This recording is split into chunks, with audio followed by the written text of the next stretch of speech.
Hey guys, I've been busy the whole day. I'm a total mess. Like, I've been pollinating in full sun and it didn't do me well. Like, I feel like my neck is like I put my neck on in the oven for too long, for like 5 hours too long, but it was worth it. Check out this flower. Like, this ball of flowers. This plant is a hybrid by Ingo Barthels, I think. I need to put the camera on the tripod so I can look. Give me a second. This looks awesome, right? I'm totally amazed. And this plant is a good example why it isn't so important that your flower is huge. Like, these are not that big. These are really not that big. But it just fits. The plant flowers like crazy. It produces many flowers and they just have a nice color. Like last year, I actually wanted to sort this one out, but now that I'm seeing it and how abundantly it flowers, I'm pretty happy. This is amazing. When you are like a breeder in the level and in the niche that I'm working in, like I'm not a huge commercial breeder.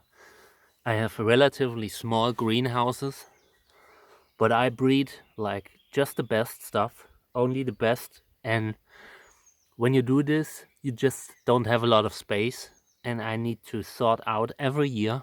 I need to sort my collection out every year and just keep the ones that are the very best, because my space is limited. So I can say that this plant will stay with me forever, but this year and next year I don't think that it will not make the cut. It is beautiful. I'm really happy about it. I made some crosses with it last year. Two crosses. One was with Wurlitz and another one was with Echinopsis pachanoi, I think, but I'm not 100% sure.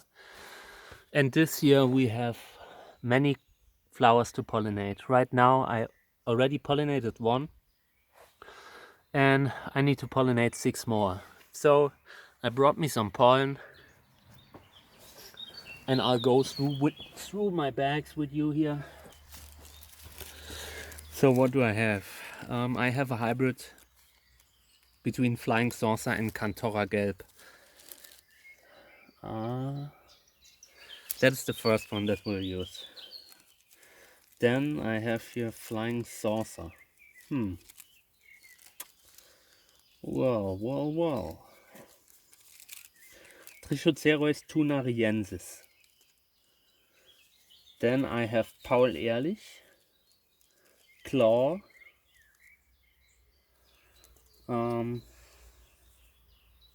Pachanoi, First Light, and a Andenken an Kilian hybrid. Okay, I will start with the first one, which will be Trichocereus pachanoi, because that one's amazing.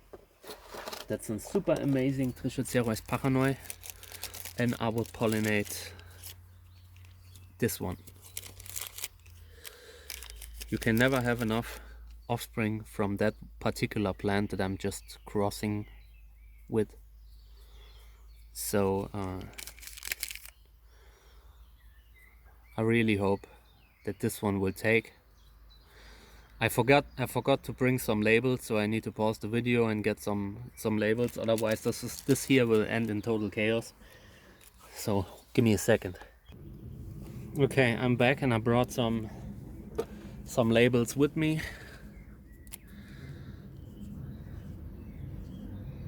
Pachanoi.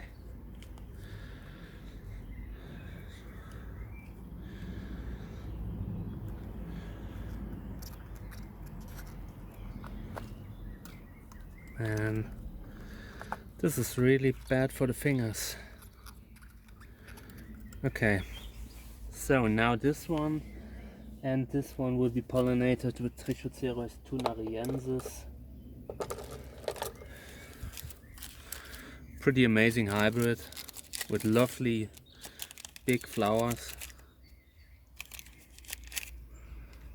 Botanical species, and a nice one at that, one of the nicest ones.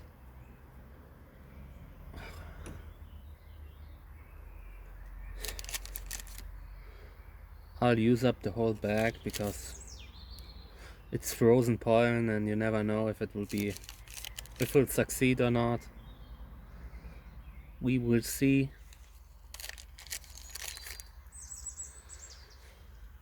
Okay. Now I need to write a label.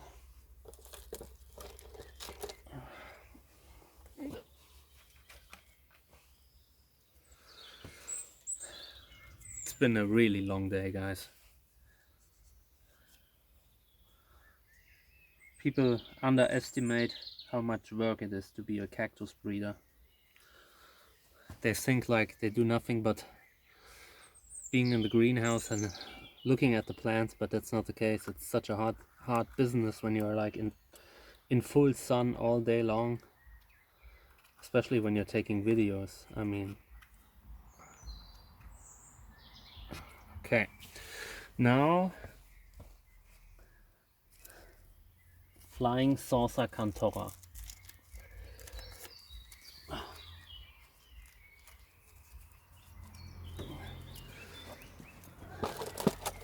I really need to order me some more brushes. This year I will have so many pollinations that I don't have enough brushes.